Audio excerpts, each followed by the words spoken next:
Hi everyone, this is Daymi Pelaez, and I'm going to be going over what is a stimulus preference assessment versus what is a reinforcer assessment. This is section J from the BACB 4th edition task list. And again, I am Daymi Pelaez and I am with ABA Exam Academy. Our disclaimer is ABA Exam Academy, we are a few credential providers that work together to help others ace the test. These meetings are meant to have active discussions to better understand the BACB 4th edition task list concepts. And because of this, all viewers and participants are responsible to verify the accuracy of the information that is provided in order to successfully prepare for the BCBA exam. So some ethical considerations that we do and we suggest all of you to also follow is refrain from sharing any BCBA test questions, any type of paid resources, any type of identifiable client information, and if you're sharing an open resources, always make sure to give credit to the author. All right, so first in my agenda for today, I'm gonna give a quick announcement, then I'm going to talk about how you select an intervention based on preferences, and then we're gonna compare and contrast the two different types of procedures that are used to identify effective reinforcers. We're going to have some true and false questions in between all that information. And then at the very end, we're going to have mock questions that we're going to go over and break down.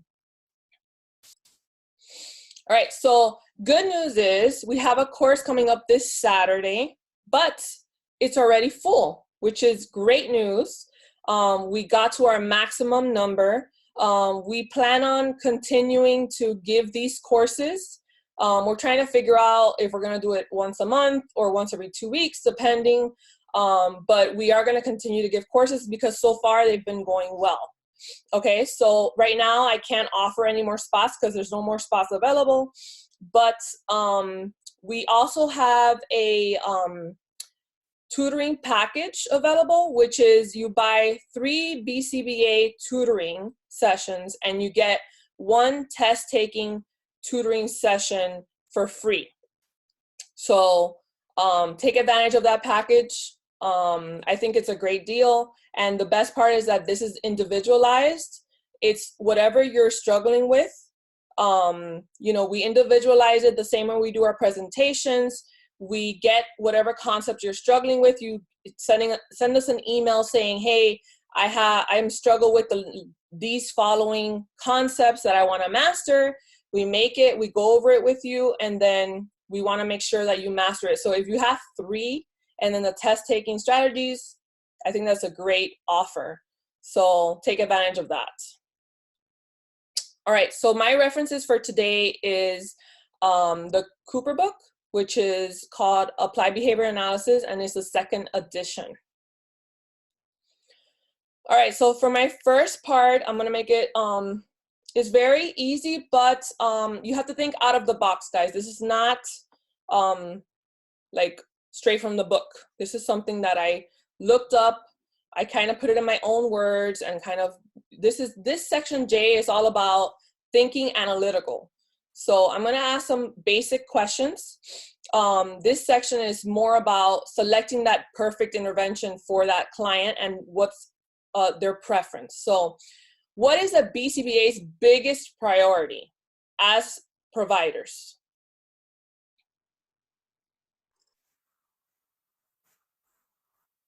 The client's well-being. Perfect. And how about if the client is a child?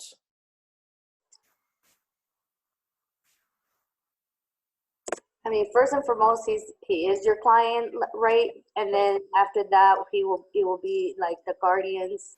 Perfect. Who will pay for the therapy. So if that's like an aunt or insurance company. Perfect, perfect. All right, so first, like you said, first and foremost, the client is number 1 to us. We always have to put them into consideration first. And then if it's a minor or if it's a person that's not a minor and they can't defend themselves, then we have to go to the next person, which is a guardian, a parent, you know, whoever is closest to that person that is that guardian or that parent that's going to be their voice, that's going to be there and make decisions for them if they are unable to. Okay, what should you consider when thinking about selecting an intervention? What should you think about? Is it socially significant for the child? Social significance is one. I heard someone else. What happened? I was saying the same thing. Perfect. Okay. Anyone else? Skill level. Okay, so that's age appropriateness. Skill level is good. You want to consider their reinforcements. Okay, reinforcers. This is not a the right resources. Resources available. Yeah, the resources available. Resources is great. I love that you guys said resources. Okay, I have ethical guidelines. Yes, we have to make sure that we think about ethical guidelines. Anyone else before I give them away? Say the answers. All right, so you guys hit a lot of them. Social significance, you guys said it. Age appropriateness, we talked about developmentally where they're at. And then number one and foremost, this is the biggest one. Whenever I work with any client and I make goals and I do everything, I say, which one is a safety concern? Let's work on that first. So safety is big. And then we have culture. Culture is another one. We have to respect what? Religion, any backgrounds, cultures, any of that. We have to respect that. Okay? And then you guys hit the last one, resources, which is huge. Okay? Does anybody have any questions about this slide? All right. All right, then we have ways to identify these preferences. How can a BCBA accomplish finding their clients' preferences? What can we do? Assess. Yeah, you can ask, you can do a free operant, observations. Okay. You can do interview and ask the family. Okay. And teachers. Okay. So that's more of a so someone said assessments. You guys went into a lot of the branches of the assessments. Then we talked about some interviews, asking people around them. Anything else?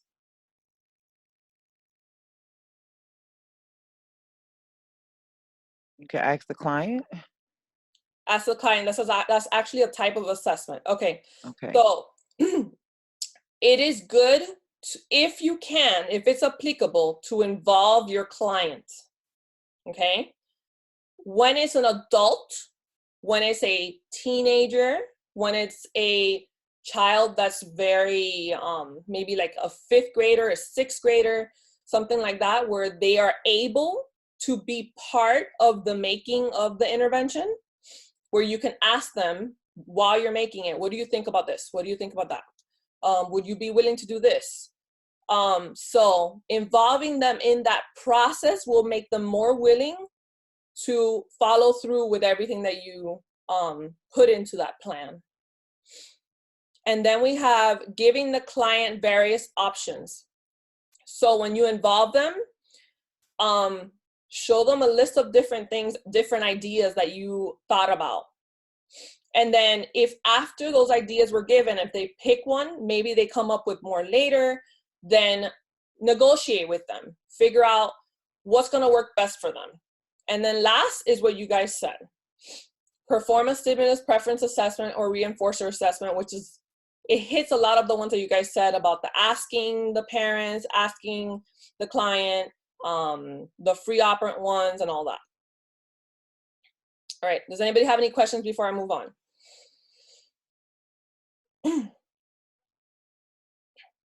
All right, so the first true and false question I have is, a reinforcer assessment identifies stimuli that can possibly be a reinforcer.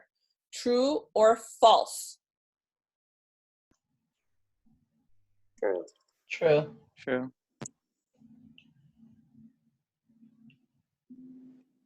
True. True. Okay, so I have 4 true. Very good. Let's see. Okay, so the reason this is false is because I asked for a reinforcer assessment and not a preference assessment. And when we're doing a reinforcer assessment, we're looking at things that are possibly going to be a reinforcer, not things that are going to confirm that they are reinforcers. Okay? Remember, one is things that are possibilities. The other one, which is reinforcer, are actually confirming that those are reinforcers. Okay? Any questions? No. Okay, we're going to break this up a little bit more in the next few slides, but I know that preference assessment and reinforcer assessment, a lot of people confuse them with each other. So this is why I wanted to make sure that I did a presentation just on this to make sure that we master this. Okay. All right. All right, so procedures to identify client preferences. So we have the stimulus preference assessment is one part, and then we have the reinforcer assessment, which is the other part.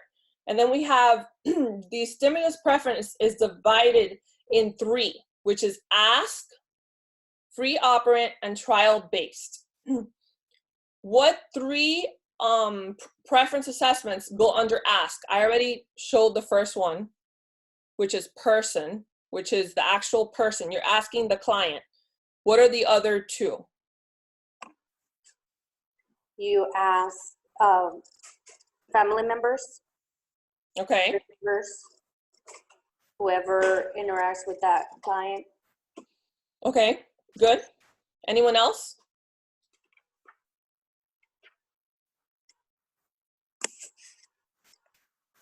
Pretest. Pretest falls under another one. Yeah. Oh, okay. I thought you were looking for that one. No, Sorry. we're doing ask first, so it's person. You hit the other one, which is significant other. Oh no, you were right. I'm sorry. It is pre-task. So pre-task, significant others, and person. Okay. And then, like she said, significant others doesn't mean a husband or a wife. It can mean anyone that is surrounded, that's close to that person that you're working with. Okay. And then pre-task is a different thing all on itself that I'm gonna get to later. All right. So free operants, how about that one? We have two for that one. Contriving your naturalistic. Good. Nice job, Lily. My weakness.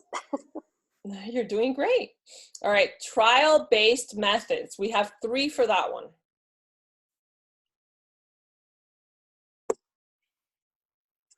Single or pair. Single and paired. Multiple with and without replacement. Single, paired, and then multiple. Wow, and you even went even deeper, with and without. Nice job. Look at you. All right, and then we have the 3 reinforcer assessment. What goes under that? Anyone else besides Lily? She knows. Concurrent schedule of reinforcement. Okay, that's one. Good job. Anyone else want to be brave? Forced choice. I think forced choice is an AKA for one of these. It's one of these on trial based. All right, I'm going to give Continuous. concurrent schedules, multiple schedules, and progressive ratio schedules. All right, so when you guys are going to study stimulus preference assessment and reinforcer assessment, make sure that you guys know that all of these fall under the umbrella of those two terms. The exam is not going to just tell you to know the difference between stimulus, preference assessment, and reinforcement assessment. It's going to tell you, it's going to make sure that you know all of these. So make sure you know them and know what they mean and know what they do. Okay? All right. All right, someone said forced choice. Here it is. Forced choice and successive choice are both types of stimulus preference assessments. True or false?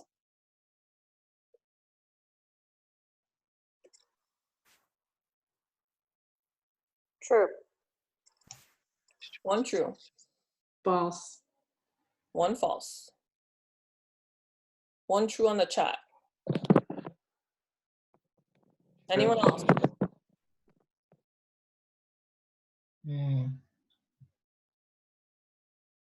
True. True. So, all right. 3 true. Good. Good job. So 3 true and 1 false. So the reason it is true is because forced choice is actually pair stimuli.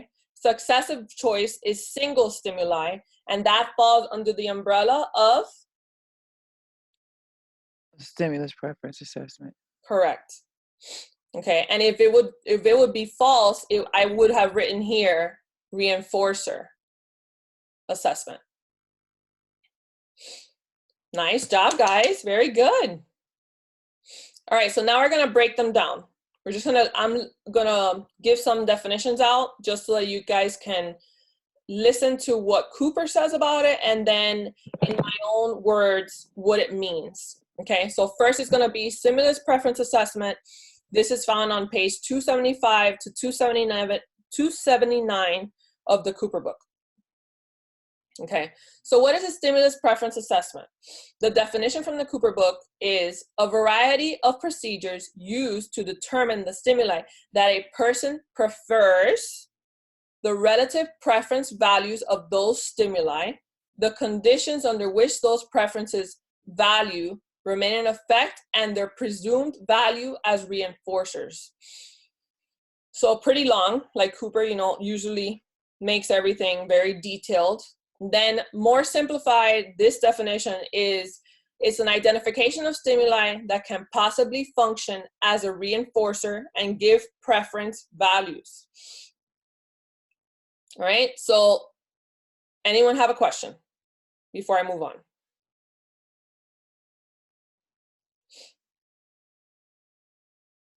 All right, so now you can hear the definition of the other one and you can compare them. Okay. Reinforcer assessment is on the Cooper book, page 280 to 281. So if you want to look it up more, you can go to those pages for reinforcer assessment.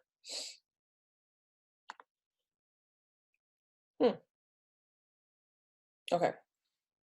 What is a reinforcer assessment? Definition from Cooper is refers to a variety of direct empirical methods for presenting one or more stimuli contingent on a target response and measuring their effectiveness as reinforcers. So as you see here, we are measuring that they are effective as reinforcers, where in the other one, it was just a possibility. We were trying to figure out which ones are possibly stimuli that might be able to be used as reinforcers, where reinforcer assessment is finding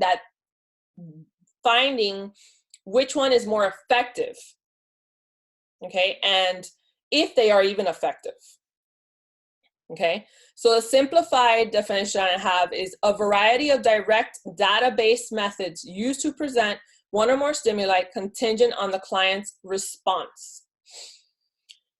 All right, does anybody have any questions about that one? Or can I continue? Okay. A stimulus preference assessment is a variety of direct empirical methods for presenting one or more stimuli contingent on a target response. A, true, B, false. False. False. False. I have 3 for false. Yay, nice job, guys. Okay, so it is false. When you are presenting one or more stimuli that is contingent on the target response, it is a reinforcer assessment. Perfect. All right, so I'm ready for some mock questions, guys. Are you guys ready? Let's do it. All Yes. right. I'm gonna go slow because I don't have that many, and I wanna make sure that you guys, if you have any questions, we can really break it down, okay? A method when the practitioner asks the participant to choose what he wants to earn for doing a task. A, single stimulus. B, pre-task choice. C, asking the person. Or D, free operant observation. C. Sorry, C. 2 for C. B. One says B, and then another one says C. All right. Who said B? Margaret. Margaret.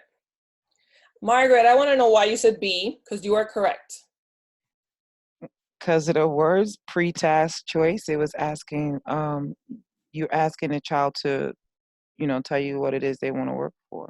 Perfect. Love that you said that. Okay, so pre-task choice and asking are very similar, okay? They do fall under the same category of ask under stimulus preference assessment. But the difference is when you're asking the person, it is a method for determining stimulus preference by asking the person what he likes. Where in pre-task, you're asking them what they want to work for, okay? So they're similar, but they're a little bit different just in the fact of the questions where asking the person is more an open-ended question. Where in pre-task, you're specifically asking them, what do you want to work for? Okay. Does anybody have a question about that?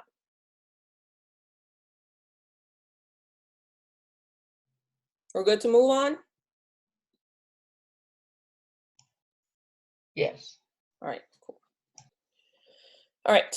Which of the following is a type of reinforcer assessment that uses the matching law? A, progressive ratio schedules. B, pair stimulus. C, concurrent schedules. Or D, multiple schedules. C. C. I have 2 in the chat for C and 2 said C.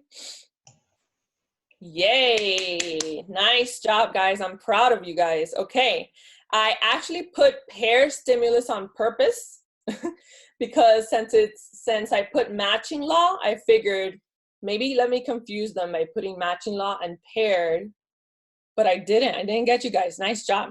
All right, so when you look at this question, you're looking at first they're asking what type of reinforcer assessment. So you got to make sure that whatever choices are on there, they are reinforcer assessments. So B is not a reinforcer assessment, so you can throw that one out.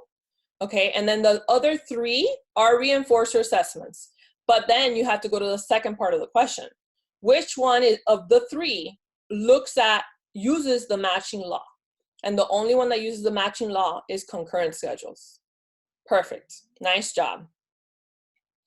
All right, now we have a scenario question. Karen, a BCBA that is observing 2 students in a school setting. Karen is a BCBA that is observing 2 students in a school setting. She notices that Jacqueline talks during lectures and Johnny gets out of his seat when a worksheet is on the desk. The teacher wants to work on them improving their task completion first. Which of the following would be the best solution to the problem? A, give Johnny a break for every 5 problems he completes. B, give Jacqueline attention for being quiet during lectures. C, give Johnny a snack for being quiet the entire time he has a worksheet. Or D, give Jacqueline a fidget for completing a worksheet.